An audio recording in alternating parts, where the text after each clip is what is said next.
The overall goal of this video is to provide an optimized technical procedure using a 2-color custom-made bovine array using a low amount of total RNA from day 7 bovine embryos. This method can help answer key questions regarding embryonic loss in high-producing dairy cows and questions about embryonic quality relative to gene expression in the developing embryo prior to implantation. The advantage of this technique is that we can study gene expression using picogram level of total RNA extracted from single embryos.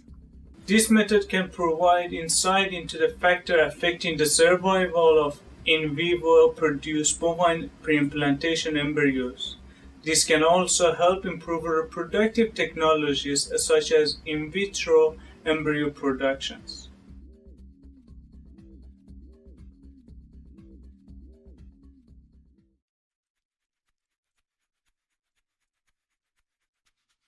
To begin the procedure, prepare snap-frozen bovine embryos in a microcentrifuge tube from a column-based picoscale RNA extraction kit.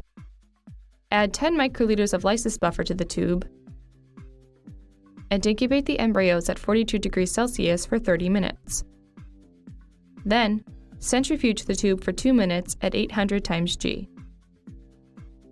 Pipette 250 microliters of conditioning buffer into the purification column filter membrane and incubate the column for 5 minutes at room temperature. Centrifuge the collection tube at 16,000 times G for 1 minute to finish preconditioning the column.